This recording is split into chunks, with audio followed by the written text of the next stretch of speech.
വക്കീലെ G Sudhakaran CPM ഇടഞ്ഞു നിൽക്കുന്ന ഒരു സാഹചര്യമാണ്. UDFന്റെ സ്വതന്ത്ര സ്ഥാനാർത്ഥിയായി ആലപ്പുഴയിലേക്ക് മത്സരിപ്പിക്കുമെന്നുള്ള വാർത്തകൾ വരുന്നു.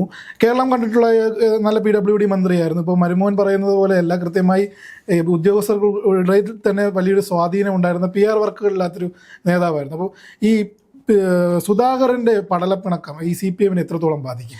നോക്കൂ, ജി സുധാകരനായിരുന്നപ്പോൾ നടന്നത് PWD വർക്കും റിയാസ് വന്നപ്പോൾ നടക്കുന്നത് PR വർക്കുമാണ്. അതാണ് അതിൻ്റെ ഒരു മെയിൻ വ്യത്യാസം. രണ്ട്, സുധാകരനും പിണറായിയും അല്ലെങ്കിൽ അവിടെ നിന്നുള്ള സജി ചെറിയാനും തമ്മിലുള്ള ഒരു വ്യത്യാസം, ജി സുധാകരൻ ഒരു കമ്മ്യൂണിസ്റ്റാണ്. അവിടെ നിന്നുള്ള സുധാകരനെ വെട്ടാൻ നിൽക്കുന്ന സജി ചെറിയാൻ ഒരു പിണറായിസ്റ്റാണ്. അതാണ് ഇവർ തമ്മിലുള്ള വ്യത്യാസം. ഞങ്ങൾ മനസ്സിലാക്കുന്നത് ജി സുധാകരനുമായി ബന്ധപ്പെട്ട് കെ സി വേണുഗോപാൽ അടക്കം, രമേശ് ചെന്നിത്തല അടക്കമുള്ള അവിടെ നിന്നുള്ള ഏറ്റവും പ്രധാനപ്പെട്ട നേതാക്കൾക്ക് പോലും വലിയ എതിരഭിപ്രായങ്ങളൊന്നുമില്ല. ഒരു പേഴ്സണൽ ബന്ധം കാത്തു സൂക്ഷിക്കുന്നവരാണ്. തീർച്ചയായും രാഷ്ട്രീയത്തിനപ്പുറത്ത് വലിയ ബന്ധങ്ങൾ അദ്ദേഹത്തിനുണ്ട്. ഞങ്ങളുടെ MLA മാരുടെ മണ്ഡലത്തിൽ പോലും ഒരു രാഷ്ട്രീയ വിവേചനമില്ലാതെ ഫണ്ടുകൾ നൽകുന്നതിലൊക്കെ അദ്ദേഹം വലിയ പങ്ക് വഹിച്ചിട്ടുണ്ട്. പക്ഷേ റിയാസ് വന്നപ്പോഴങ്ങനെയല്ല. LDF MLA മാർക്ക് മാത്രമാണ് ഫണ്ട് അലോക്കേറ്റ് ചെയ്യുന്നത്. ഇനി അവിടെ LDF MLA mark fund allocate ചെയ്തെടുത്ത് ഒരു റോളുമില്ല. നമുക്കൊരു 1.5 മീറ്റർ റോഡ് പണിതാൽ അതിൻ്റെ ഉദ്ഘാടനം മരുമോനാണ്. ഒന്നെങ്കിൽ ഓൺലൈനിൽ ചെയ്യും, അല്ലെങ്കിൽ നേരിട്ട് വന്ന് ചെയ്യും. അപ്പോൾ LDF MLA മാരെ പോലും ഓവർ റൈഡ് ചെയ്തുകൊണ്ട് കേരളത്തിൻ്റെ ഒരു അടുത്ത മുഖ്യമന്ത്രി സ്ഥാനാർത്ഥി താനാണ് എന്ന കണക്കിന്, പിണറായി വിജയൻ മാറി എന്നാൽ താനാണ് എന്ന കണക്കിന് റിയാസ് PR വർക്കുമായി ഇറങ്ങിയിരിക്കുകയാണ്. അതിൽ ഇപ്പം ഞാൻ പറയട്ടെ, ഈ മേഖലയിൽ നിന്ന്, അതായത് ആലപ്പുഴ, കോട്ടയം, കൊല്ലം ആ ഒരു ഭാഗത്തു നിന്ന്, മധ്യ കേരളത്തിൻ്റെ ഭാഗത്തു നിന്ന് വരുന്ന ഒരുപാട് CPM നേതാക്കൾക്ക് അതിൽ പ്രശ്നമുണ്ട്. ഇപ്പം സംസാരിക്കുന്നില്ലെങ്കിലും തോമസ് ഐസക് അടക്കം അസ്വസ്ഥനാണ്. ഐഷ പോറ്റി ഞങ്ങളുടെ വേദികളിലേക്ക് എത്താൻ തുടങ്ങി. ജി സുധാകരൻ വളരെ കൃത്യമായി ഇടത് വ്യതിയാനത്തിനെതിരായിട്ടാണ് സംസാരിക്കുന്നത്. അപ്പോൾ ജി സുധാകരൻ ഒരു നിലപാടെടുത്താൽ അദ്ദേഹം രാഷ്ട്രീയ അനാഥത്വത്തിലേക്ക് അദ്ദേഹത്തെ തള്ളിവിടാൻ കോൺഗ്രസ് തയ്യാറല്ല. അതായത് ജി സുധാകരൻ നാളെ രാവിലെ പിണറായി വിജയനെതിരെ പറഞ്ഞ് പിറ്റേന്ന് രാവിലെ വീട്ടിൽ പോയി റെസ്റ്റ് എടുക്കട്ടെ എന്ന നിലപാട് കോൺഗ്രസ് സ്വീകരിക്കില്ല. അദ്ദേഹത്തെ രാഷ്ട്രീയ അനാഥനാക്കാൻ ഞങ്ങൾ തയ്യാറല്ല. അദ്ദേഹം ഒരു നിലപാട് സ്വീകരിച്ചാൽ സ്വാഭാവികമായും കോൺഗ്രസിന് അദ്ദേഹവുമായി സഹകരിക്കാൻ പറ്റുന്ന ഒരുപാട് മേഖലകളുണ്ട്. അവിടെ ഞങ്ങൾ അദ്ദേഹവുമായി സഹകരിക്കുകയും ചെയ്യും. അതേപോലെ തന്നെ ഈ ജി സുധാകരൻ, AK ബാലൻ, EP ജയരാജൻ, ഇവർ ഇത്തരത്തിൽ സ്തുതിപാഠകരല്ലാത്തവരെ എല്ലാവരെയും പിണറായി തഴയുന്ന ഒരു സാഹചര്യം കുറേ നാളുകളായി നിൽക്കുന്നു. ഇപ്പം EP ജയരാജന്റെ പുസ്തകം ഇറങ്ങിയ സാഹചര്യത്തിൽ തന്നെ അറിയാവുന്നതാണ്. കണ്ണൂർ ജില്ലയിൽ വെച്ച് നടന്നിട്ട് സ്റ്റേറ്റ് സെക്രട്ടറി ആയിട്ടുള്ള MV ഗോവിന്ദനെ വിളിക്കാതെ അവിടെ വിളിച്ചത് അറിയണം കുഞ്ഞാലിക്കുട്ടിയെ പോലുള്ള മുസ്ലിം നേതാക്കൾ. അപ്പം ഇത്തരത്തിലുള്ളൊരു പടലപ്പിണക്കം അതിൽ വലിയ രീതിയിൽ അടുത്ത വരുന്ന CPM-നെ തുടർഭരണം ആഗ്രഹിച്ചിരിക്കുന്ന ഇവരെ ബാധിക്കില്ലേ? തീർച്ചയായും. നോക്കൂ, ഇവരെ മാത്രമല്ല, അഖിലേന്ത്യാ സെക്രട്ടറി MA ബേബി നിസ്സഹായനാണെന്നാണ് പറയുന്നത്. പിന്നെ കാര്യങ്ങളൊന്നും അദ്ദേഹം അറിയുന്നില്ല. PM ശ്രീയിൽ 16-ാം തീയതി ഒപ്പിട്ട അന്ന് വൈകിട്ട് ഇവിടെ PM ശ്രീ നടപ്പിലാക്കില്ല എന്നാണ് അഖിലേന്ത്യാ സെക്രട്ടറിയുടെ സ്റ്റേറ്റ്മെന്റ്. 17-ാം തീയതി വന്ന് നടപ്പിലാക്കിയാൽ എന്താണ് കുഴപ്പം എന്ന് ചോദിക്കുന്ന അവസ്ഥയിലേക്ക് എത്തിയിരിക്കുകയാണ്.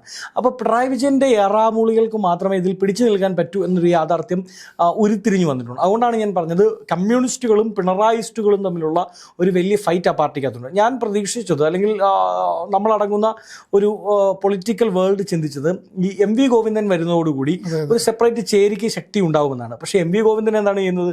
അദ്ദേഹവും ഇപ്പോൾ ഒരു പിണറായി സ്റ്റൈൽ മാറിയിരിക്കുകയാണ്. പിണറായി വിജയൻ പറയുന്നതിനപ്പുറത്ത് മറ്റൊന്നും നടക്കില്ല. നോക്കൂ, നമ്മുടെ വനിതാ നേതാവ് ഉണ്ടായിരുന്നല്ലോ, ടീച്ചർ, അഖിലേന്ത്യാ കമ്മിറ്റിയിലുണ്ടായിരുന്നു. ശ്രീമതി ടീച്ചർ അഖിലേന്ത്യാ കമ്മിറ്റി മെമ്പർ ആയിരുന്ന സമയത്ത് അവരോട് സംസ്ഥാന കമ്മിറ്റി പങ്കെടുക്കാൻ പറ്റില്ല എന്ന് പറഞ്ഞ് ഇറക്കിവിടുകയാണ്. വാർത്തകളൊക്കെ പുറത്തു വന്നിരുന്നു. തീർച്ചയായും അത് പണ്ടാണെങ്കിൽ നടക്കുമോ? ഇപ്പോൾ VS അച്യുതാനന്ദനെ ഏത് തരത്തിലാണ് പിണറായിയും അദ്ദേഹത്തിന്റെ ഗ്രൂപ്പും വേട്ടയാടിയിരുന്നത്? അദ്ദേഹത്തിന് ഒരു മുഖ്യമന്ത്രി എന്ന നിലയിൽ പ്രവർത്തിക്കാൻ ഒരിക്കലും സാധിച്ചിരുന്നില്ല.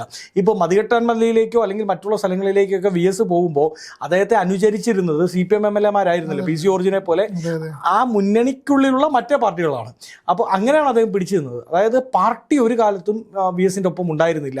പാർട്ടിയെ മറ്റൊരു സെപ്പറേറ്റ് വിങ്ങായി കൊണ്ടുപോകാൻ പിണറായിക്ക് സാധിച്ചു. പക്ഷേ പിണറായി വന്നു കഴിഞ്ഞപ്പോൾ പാർട്ടിയെ അപ്പാടെ വിഴുങ്ങിയിരിക്കുകയാണ് പിണറായി വിജയൻ. അതുകൊണ്ട് വലിയ വ്യത്യാസമുണ്ടാവും.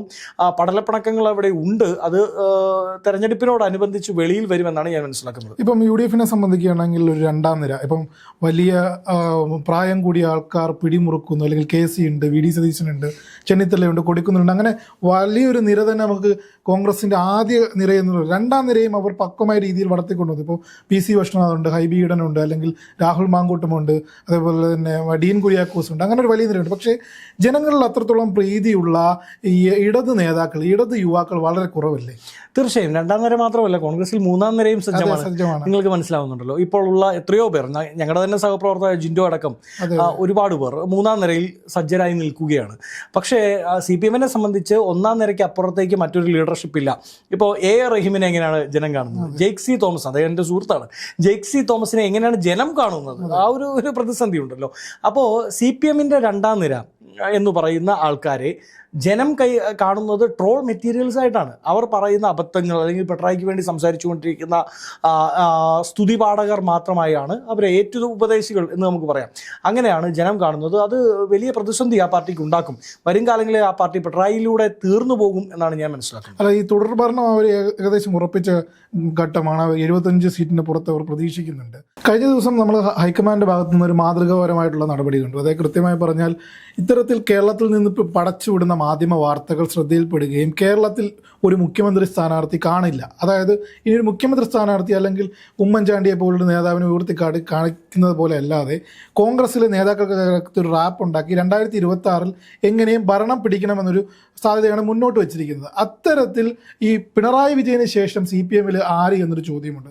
അതേപോലെ കോൺഗ്രസിലേക്ക് വരികയാണെങ്കിൽ കോൺഗ്രസ് നേതാക്കളിൽ ഊന്നിയുള്ള പ്രവർത്തനത്തിൽ മാറിയൊരു സംഘടിതമായ പ്രവർത്തനത്തിലേക്ക് വരാൻ സാധ്യതയുണ്ടോ? ഉറപ്പായും. ഏത് കാലത്താണ് കോൺഗ്രസിന് മുഖ്യമന്ത്രി സ്ഥാനാർത്ഥി ഉണ്ടായിരുന്നത്?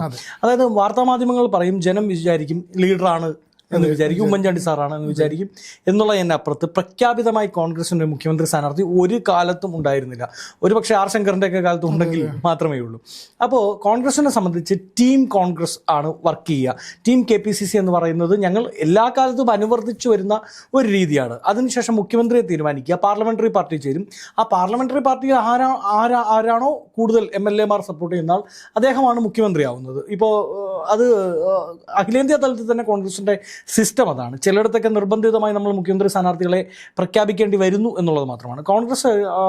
കേരളത്തിൽ കോൺഗ്രസിനെ സംബന്ധിച്ച് ഞങ്ങൾക്കിവിടെയുള്ള ഒരു ടീമാണ്. ആ ടീമിൻ്റെ നേതൃനിരയിൽ ശ്രീ VD സതീശനുണ്ട്, KC വേണുഗോപാലുണ്ട്, രമേശ് ചെന്നിത്തലയുണ്ട്, അല്ലെങ്കിൽ ശശി തരൂർ മുതൽ K. സുധാകരൻ വഴി സണ്ണി ജോസഫ് KPCCയുടെ പ്രസിഡന്റ് വരെയുള്ളവർ ആ ടീമിൻ്റെ ഭാഗമാണ്. ആ ടീമാണ് വർക്ക് ചെയ്യാൻ പോകുന്നത്. ആ ടീം വർക്ക് ചെയ്യുമ്പോൾ എല്ലാ സമവാക്യങ്ങളും അതിൽ ജോയിൻഡ് ആവും. അങ്ങനെ വലിയ വിജയത്തിലേക്ക് പോകാൻ സാധിക്കുമെന്ന പ്രതീക്ഷയിലാണ് ഞങ്ങളുള്ളത്. അതേപോലെ കോൺഗ്രസിനെ നമുക്ക് എടുത്തു കാട്ടുമ്പോൾ അതിൽ ഇത്തരത്തിലുള്ള പടലപ്പിണക്കങ്ങളാണെങ്കിലും ഈ ഭരണം എന്നൊരു വികാരം മുൻനിർത്തി മുന്നോട്ട് പോകുമ്പോൾ എത്തരത്തിലായിരിക്കും പ്രവർത്തനങ്ങൾ ഏകോപിപ്പിക്കാൻ പോകും? ഇപ്പം തദ്ദേശ തെരഞ്ഞെടുപ്പ് വരികയാണ്. തദ്ദേശ തെരഞ്ഞെടുപ്പിൻ്റെ ഭാഗമായി മിഷൻ 2025 കഴിഞ്ഞ ദിവസം ഞാൻ VT ബൽറാമുമായിട്ട് സംസാരിച്ചിരുന്നു. അദ്ദേഹം തന്നെ ആദ്യഘട്ടത്തിൽ സമ്മതിച്ചൊരു കാര്യമാണ്, എക്കാലത്തും തദ്ദേശ തെരഞ്ഞെടുപ്പ് എന്ന് പറയുന്നത് LDFന് എഡ്ജ് കിട്ടുന്നൊരു മേഖലയാണ്. പക്ഷേ ഈ പ്രാവശ്യം അങ്ങനെ ആയിരിക്കില്ല. കേരളത്തിലെ ജനങ്ങൾ വിഷയം തിരിക്കുന്നതിന് വേണ്ടി ഇവിടെ PM ശ്രീയോ മുഖ്യമന്ത്രിയുടെ രാഷ്ട്രീയ വിഷയങ്ങളല്ല, സാധാരണക്കാരൻ്റെ അടിസ്ഥാന പ്രശ്നങ്ങളെ ഇവിടുത്തെ സർക്കാർ അഡ്രസ്സ് ചെയ്യുന്നില്ല എന്നാണ് പറയുന്നത്. തീർച്ചയായും. നോക്കൂ, എല്ലാ കാലത്തും അത് സത്യമാണ്. എല്ലാ കാലത്തും കൂടുതൽ പഞ്ചായത്തുകളും മുനിസിപ്പാലിറ്റികളും പിടിക്കുന്നത് CPM ആണ്. അതിന് 2-3 കാരണങ്ങളുണ്ട്. ഒന്ന്, CPM-ന്റെ ഈ പറയുന്ന കേഡർ സിസ്റ്റത്തിലുള്ള പ്രവർത്തനം. 2, പഞ്ചായത്ത് തെരഞ്ഞെടുപ്പിലേക്ക് വരുമ്പോൾ കോൺഗ്രസിനുള്ളിൽ ഒരുപാട് പേർ മത്സരിക്കണമെന്ന് താല്പര്യമുള്ളവർ കാണും. അപ്പോൾ ചിലർ മാറി നിൽക്കും, ചിലർ അങ്ങനെയുള്ള പ്രശ്നങ്ങൾ കോൺഗ്രസിനുള്ളിൽ ഉണ്ടാവാറുണ്ട്.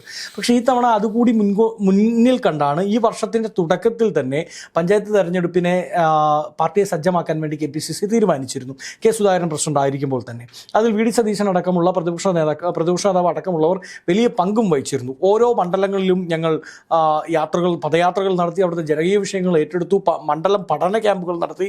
അങ്ങനെയൊക്കെ വന്നതുകൊണ്ട് ഞങ്ങൾക്ക് കൃത്യമായൊരു ഒരു ഐഡിയ ഉണ്ട്, ആരാണ് മത്സരിക്കുക, എങ്ങനെയാണ് അടിക്കേണ്ടത്, എവിടെയാണ് കൃത്യമായ അമ്പ് കൊള്ളിക്കേണ്ടത് എന്നതിൽ ഈ പ്രാവശ്യം ഞങ്ങൾ ഭയങ്കര പോയിന്റഡ് ആണ്. ആ പോയിന്റഡ് ആയിട്ടുള്ളതിൻ്റെ ഗുണം പഞ്ചായത്ത് തെരഞ്ഞെടുപ്പിൽ ഞങ്ങൾക്ക് ഉണ്ടാകുമെന്നാണ് ഞങ്ങൾ പ്രതീക്ഷിക്കുന്നത്. വിമതശല്യങ്ങളെല്ലാം തന്നെ കഴിഞ്ഞ തവണത്തെ പോലെയൊന്നും ഈ തവണ കോൺഗ്രസിനെ ബാധിക്കാൻ പോകുന്നില്ല. അത് ഏറ്റവും കൂടുതൽ ബാധിക്കാൻ പോകുന്നത് CPM-നാണ്. CPM-ന് മറ്റൊരു പ്രശ്നം കൂടിയുണ്ട്. മത്സരിക്കാൻ പലയിടത്തും സ്ഥാനാർത്ഥികളെ പോലും ഈ തവണ കിട്ടുന്നില്ല. കാര്യം MLA മത്സരിക്കുന്നവർക്ക് എല്ലാ വീട്ടിലും കയറണ്ട. ജനം പറയുന്ന അട്ടും തുപ്പും ഈ സർക്കാരിനെതിരായിട്ടുള്ള എല്ലാ പ്രതിഷേധവും MLA ആയിട്ട് മത്സരിക്കുന്നവർക്ക്, നിയമസഭയിലോ പാർലമെന്റിലോ മത്സരിക്കുന്നവർക്ക് വേണ്ട, കേൾക്കേണ്ട കാര്യമില്ല.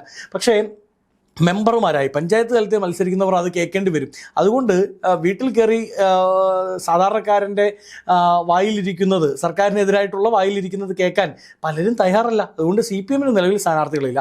ഇനി അങ്ങ് ചോദിച്ച മറ്റൊരു കാര്യം, ഞങ്ങളുടെ ഇടയിലെ പടലപ്പിണക്കം, അങ്ങനൊരു സാധനമില്ല. നോക്കൂ, CPM ഫണ്ട് ചെയ്ത CPM ഇറക്കുന്ന ക്യാപ്സ്യൂളുകൾ മാത്രമാണ്. CPM ക്യാപ്സ്യൂൾ എന്ന് ഞാൻ പറഞ്ഞില്ല, അവരുടെ കുതന്ത്രമാണ്. അതിനവർ ഫണ്ട് ചെയ്യുന്ന മാധ്യമ സിൻഡിക്കേറ്റ് അതിനായിട്ട് പ്രവർത്തിക്കുകയാണ്. ഇപ്പോൾ മാധ്യമ സിൻഡിക്കേറ്റ് എന്ന വാക്ക് CPM ഉപയോഗിച്ചാണെങ്കിൽ പോലും ഇന്നത് വർക്ക് ചെയ്യുന്നത് ഞങ്ങൾക്കെതിരായിട്ടാണ്. CPM വളരെ കൃത്യമായി കേരളത്തിലെ മുഖ്യധാര മാധ്യമങ്ങളിൽ ഞാൻ ചർച്ചകളിൽ പങ്കെടുക്കുന്ന ഒരാളാണ്, വളരെ കൃത്യമായി അറിയാം. CPM-ൽ 1 തൊട്ട് 5 വരെ എണ്ണിയാൽ അതിലൊരു 3 ചാനലുകളെ എങ്കിലും മിനിമം CPM അവർക്ക് അനുകൂലമായി പർച്ചേസ് ചെയ്തിട്ടുണ്ട്. ദേശീയ തലത്തിൽ BJP നാഷണൽ മീഡിയാസിനെ വിഴുങ്ങിയതുപോലെ CPM സംസ്ഥാന തലത്തിൽ മാധ്യമങ്ങളെ വിഴുങ്ങിക്കൊണ്ടിരിക്കുകയാണെന്നാണ് പറയുന്നത്. തീർച്ചയായും ഒരു റിപ്പബ്ലിക് ടിവിയുടെയും അർണ ഗോസ്വാമിയുടെയും ലെവലിലേക്ക് ഇവിടെ പലരും വന്നിട്ടില്ല എങ്കിൽ പോലും ഇവിടെ മാധ്യമ പ്രവർത്തകർക്കപ്പുറത്ത് മാധ്യമങ്ങളുടെ മാനേജ്മെന്റിനെയാണ് അവർ കയ്യിലെടുത്തിരിക്കുന്നത്. മാധ്യമ പ്രവർത്തകർ പലരും പണ്ട് തൊട്ടേ ലെഫ്റ്റായി ചിന്തിക്കുന്നവരാണ്. കുറച്ചുപേരൊക്കെ കോൺഗ്രസ് ബാക്ക്ഗ്രൗണ്ട് ഉള്ളവരുള്ളൂ. പക്ഷേ ലെഫ്റ്റായി ചിന്തിക്കുമ്പോഴും ന്യൂട്രലായി മാധ്യമ പ്രവർത്തനം നടത്തുന്നവരാണ്. പക്ഷേ മാനേജ്മെന്റ് പലതും ഇന്ന് CPM-ന് അനുകൂലമായി ചിന്തിക്കുകയാണ്. അപ്പോൾ അവരെന്താ ചെയ്യുന്നത്? CPM-നെതിരായിട്ടുള്ള വാർത്തകൾ കൊടുക്കാതിരിക്കാൻ പറ്റില്ലല്ലോ. അറ്റ് ദ സെയിം ടൈം ഇല്ലാത്ത പ്രശ്നം കോൺഗ്രസിനുള്ളിൽ ഉണ്ട് എന്ന് വരുത്തി തീർക്കാൻ ശ്രമിക്കുകയാണ്. നോക്കൂ, CPM എന്തൊക്കെ കൊള്ളരുതായി കാണിച്ചാലും അവർ ഒന്നിച്ചല്ലേ പോകുന്നത്. കോൺഗ്രസിൽ തല്ലും പ്രശ്നങ്ങളുമല്ലേ എന്ന് ജനങ്ങളെ കൊണ്ട് പറയിപ്പിക്കാനുള്ള ഒരു നെറേറ്റീവ് ക്രിയേറ്റ് ചെയ്യാൻ അവർ ശ്രമിച്ചിരിക്കുകയാണ്. നോക്കൂ, ഇപ്പോൾ ഞാൻ ഒരു എക്സാമ്പിൾ അങ്ങോട്ട് ചോദിക്കാം. ഇപ്പോൾ ദീപാദാസ് മുൻഷിയുടെ നേതൃത്വത്തിൽ ഹൈക്കമാൻഡ് കോൺഗ്രസിൻ്റെ എല്ലാ പ്രധാനപ്പെട്ട നേതാക്കളെയും ഡൽഹിക്ക് വിളിപ്പിക്കുന്നു. ഡൽഹിക്ക് വിളിപ്പിച്ച ശേഷം ഇവർ മീറ്റിങ്ങിൽ ഇരിക്കുമ്പോൾ തന്നെ വാർത്തകൾ വരികയാണ്. അദ്ദേഹം എതു പറഞ്ഞു, അനൈക്യമാണെന്ന് പറഞ്ഞു, മുഖ്യമന്ത്രി സ്ഥാനാർത്ഥി ഇല്ലെന്ന് പറഞ്ഞു, തുടങ്ങിയുള്ള കാര്യങ്ങൾ. അതായത് ദീപാദാസ് മുൻഷി കേരളത്തിന് ചുമതലയുള്ള ജനറൽ സെക്രട്ടറി അത് സമ്മപ്പ് ചെയ്യുന്നതിന് മുമ്പ് ഇത്തരം വാർത്തകൾ വരികയാണ്. എവിടെ നിന്നാണ് വരുന്നത്?